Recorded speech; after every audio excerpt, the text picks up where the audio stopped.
dadas pelos mesmos. Excelente, então, pessoal. Então, hoje nós vamos conversar sobre, em relação às infecções virais em pacientes graves, no que tange a Covid-19 e influenza, o suporte ventilatório não invasivo, e a gente começa com uma pergunta muito direta, né? Quando intubar? E a gente poderia trazer várias informações a respeito de qual seria o melhor momento de decidir, mas isso não cabe a ter uma resposta tão objetiva para uma pergunta que é muito simples. E a gente sabe que é algo que traz dúvida, é algo que, por mais que a gente traga scores, por mais que a gente traga fluxogramas, a avaliação clínica de quando intubar um paciente com Covid-19 ou até mesmo com a influenza, ele passa também por uma decisão subjetiva, que leva em conta todo o quadro clínico do paciente. Como todos sabem, a gente está vindo aí da pandemia, pela Covid-19, uma coisa que eu sempre gosto de lembrar a todos é que Covid-19 é a doença e o SARS-CoV-2 é o vírus. E a gente enfrentou agora, no começo do ano, uma epidemia de casos de influenza, que também resultou numa maior taxa de internação desses pacientes com pneumonia viral na UTI. Em relação à Covid-19, a gente tem visto um quadro clínico bem heterogêneo, causado por um único vírus, e os mecanismos fisiopatológicos têm sido diversos. Você tem aquele paciente que tem um quadro dengue-like, com sensação de febre, às vezes sem ter a febre termometrada, pacientes que chegam a fazer hipoxemia grave, e dentro da fisiopatologia, a gente encontra desde quadros de inflamação, como a síndrome de liberação de citocinas, até uma pneumonite, levando a síndrome de desconforto respiratório agudo, em casos graves, até mesmo demandando terapias avançadas, como posição prona, e ECMO veno-venosa. Além disso, a fisiopatologia da COVID-19, ela envolve também a injúria renal aguda e o envolvimento cardiovascular. Então, por isso que nem sempre com a COVID-19 a gente vai falar só como uma doença, mas sim talvez como uma síndrome. Algo que não é tão diferente da influenza. Muitas vezes, quando a gente encontra esse paciente com influenza na UTI, ele é um paciente marcado por um quadro clínico que geralmente ele relata como explosivo. Olha, estava bem, comecei a espirrar, tive febre alta e cansei, e por isso procurei o hospital. Então, na influenza, geralmente um início explosivo, ainda mais em pacientes imunocompetentes, é visto. E isso demanda da gente uma certa cautela nesse momento, onde os dois diagnósticos podem existir. Então, o quadro gripal explosivo, geralmente isso é uma observação da prática, os pacientes relatam muitos espirros por uma irritação muito da via aérea alta, que chega com febrão, a gente tem que lembrar, não só de Covid, mas também de influenza. E o nosso assunto, ele é suporte ventilatório. E para a gente já começar a falar de suporte ventilatório, eu vou lembrar os senhores de alguns documentos muito importantes que foram lançados durante a pandemia, que não apenas da Surviving Sepsis Campaign, mas também da Abramed e da AMIB em relação ao uso racional de gás oxigênio. O que a gente sabe é que esses pacientes, cerca de 14% deles necessitarão de oxigênio suplementar e 5% vão parar na UTI e utilizarão ventilação mecânica. No paciente adulto com COVID-19, sugere-se iniciar a suplementação de oxigênio quando? Quando a gente tem uma saturação menor do que 92 e recomenda-se o início abaixo de 90, com a ideia de manter a menor FO2 possível até uma saturação de 96%. O uso racional de oxigênio é importante, até porque a gente está ainda no momento pandêmico, onde a doença funciona como ondas. E o oxigênio, ele é algo escasso, ele é um recurso finito. E a oxigenoterapia sendo um dos pilares do tratamento desses casos, a gente pode encontrar um momento de limitação na disponibilidade desse recurso. E a hiperoxemia, ela aumenta a mortalidade, assim como a hipoxemia. Então, metas conservadoras de oxigenação não necessariamente indicam um desfecho ruim. Quando, então, que a gente deve suplementar oxigênio nesses nossos pacientes? O nosso alvo é manter entre 90% e 96%, conforme as mais recentes guidelines da AMIB e recomendações da Abramed. A gente precisa evitar hiperóxia.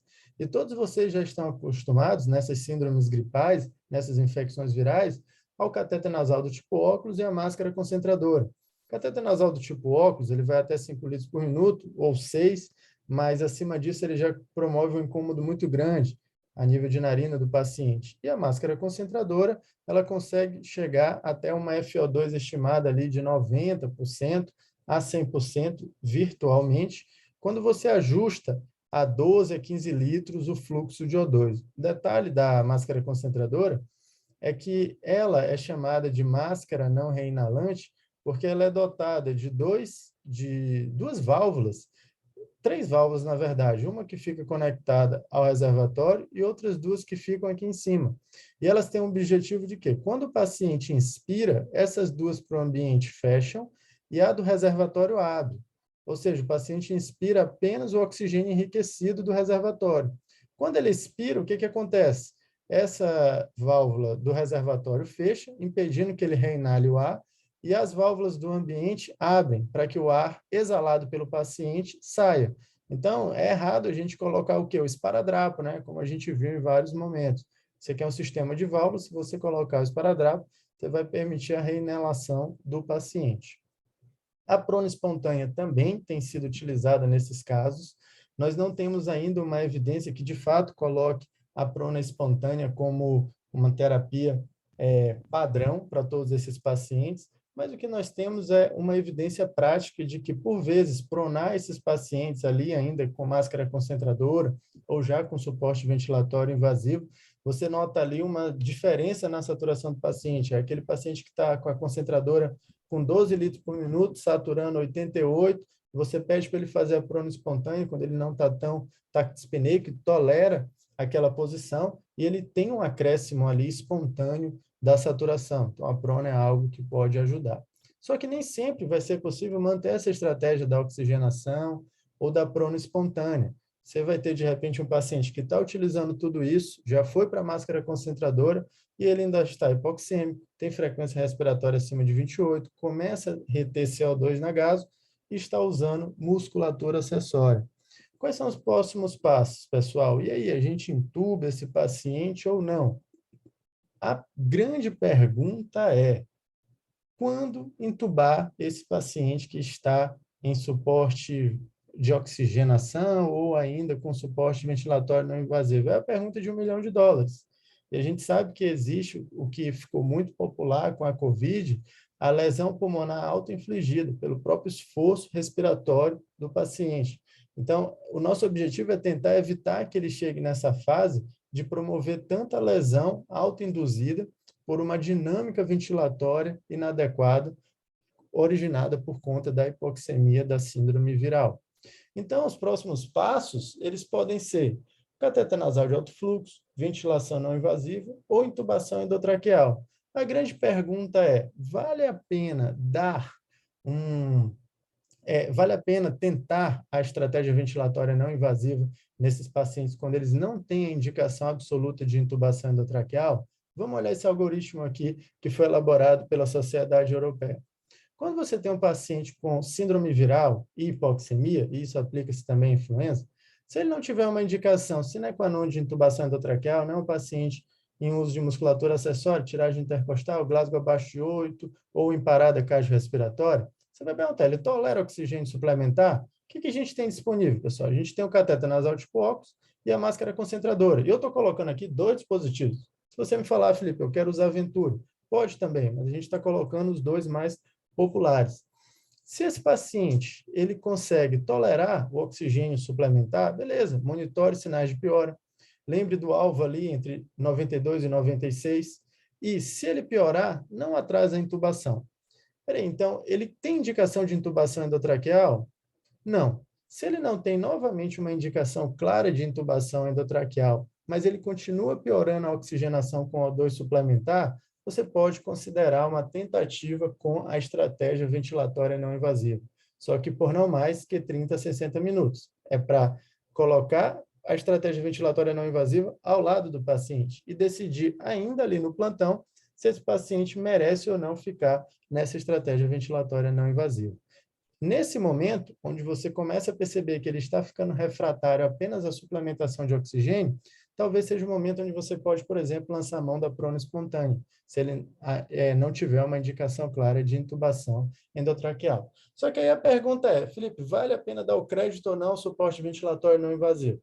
Esse artigo foi publicado em abril de 2021 por um grupo brasileiro, com dados de, se eu não me engano, 142 UTIs envolvendo esses 13.301 pacientes graves.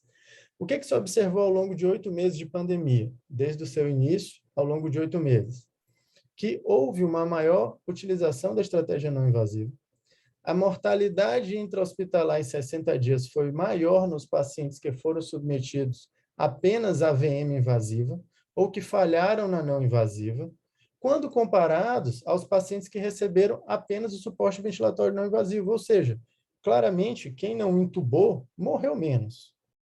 Só que a gente tem que lembrar que isso aqui são dados de análise retrospectiva, não foram dados coletados de forma prospectiva. Então, a gente precisa ter cautela nessas associações.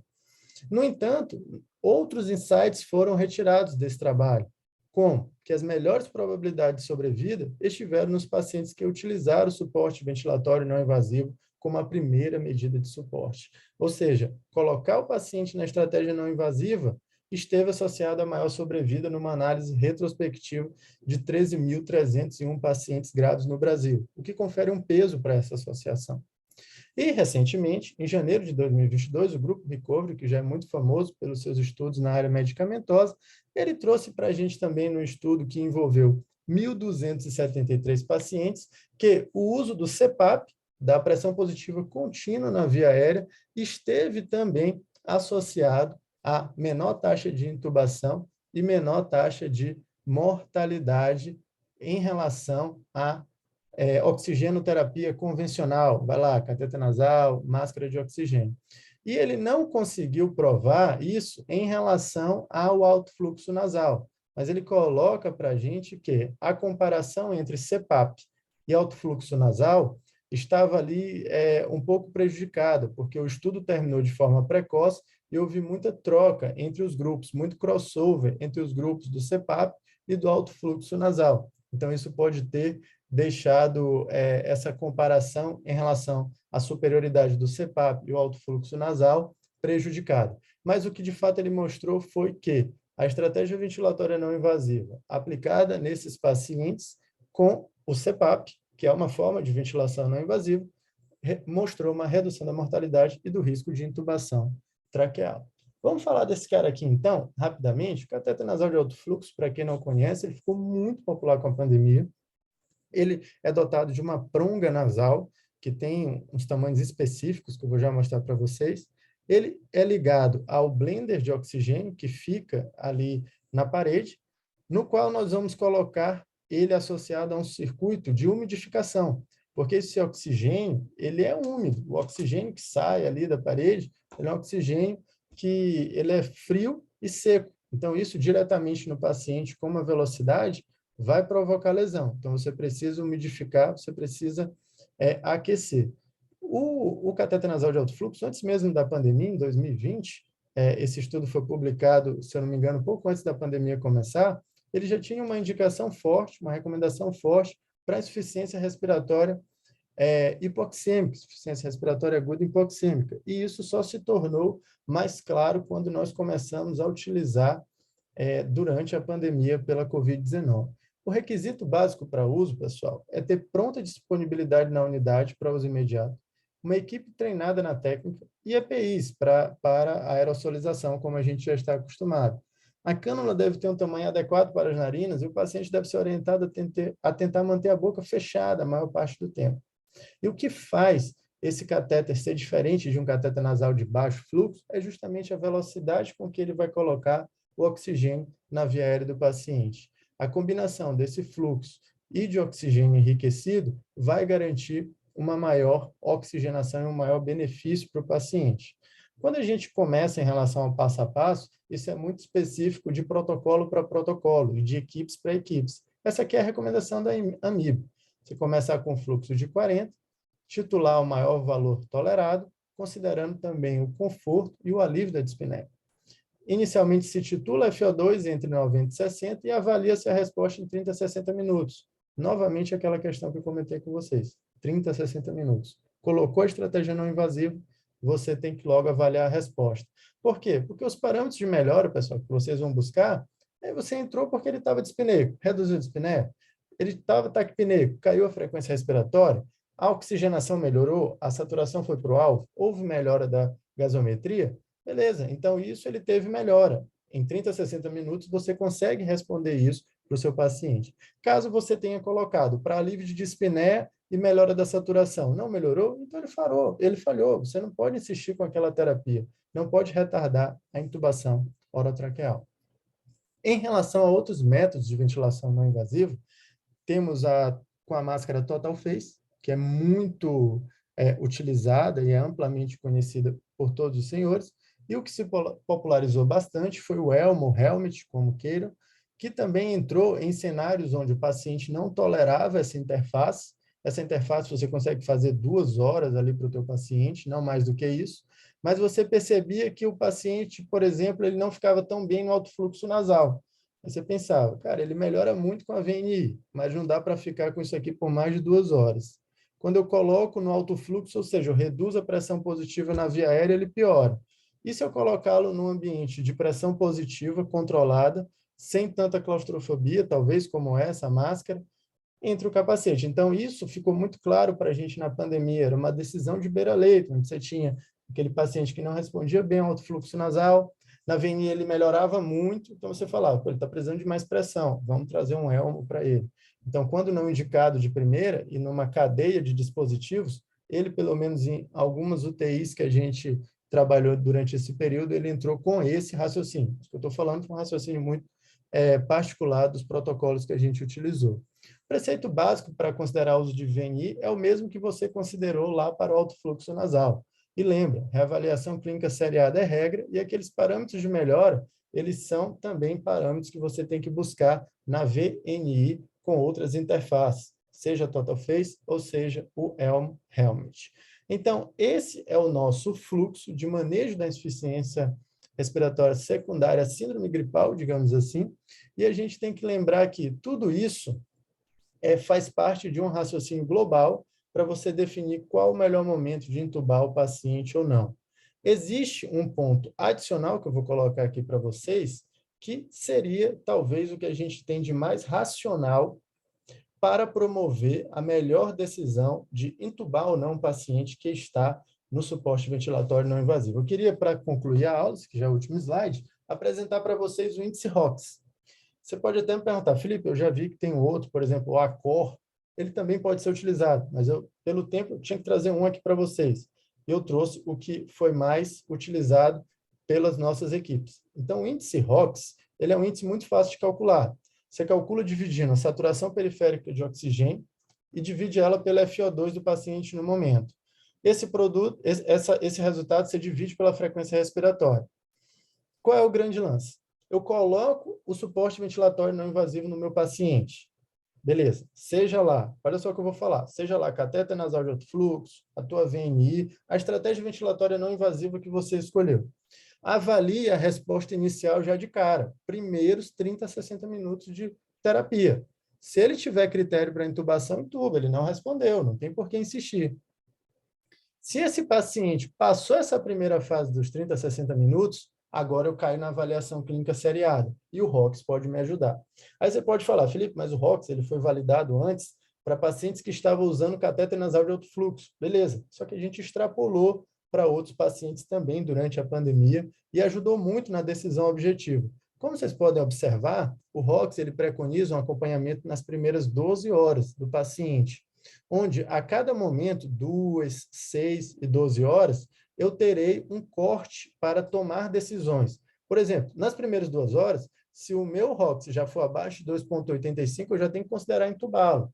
Se ele cai nessa faixa amarela, peraí, eu posso aumentar os parâmetros, mantê-lo na estratégia não invasiva e reavaliar em 30 minutos. Se houver uma variação do ROX menor do que 0,5, eu entubo. Se for maior do que 0,5, eu continuo monitorando.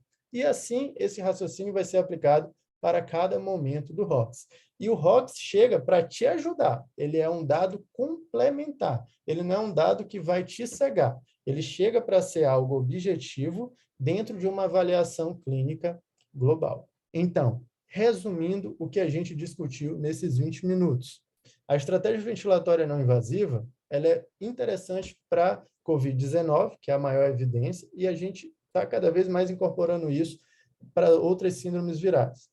O mais importante é entender que ela tem recomendação forte para insuficiência respiratória aguda hipoxêmica, e que, em pacientes nos quais eu adoto a postura da estratégia ventilatória não invasiva, eu preciso já de cara definir 30 a 60 minutos se ele vai ficar ou não naquela terapia. Se ele passar por essa primeira fase, ele cai numa avaliação clínica seriada, onde o índice ROX pode te ajudar, ou o outro como o score ACOR. Pessoal, muito obrigado, fico à disposição depois.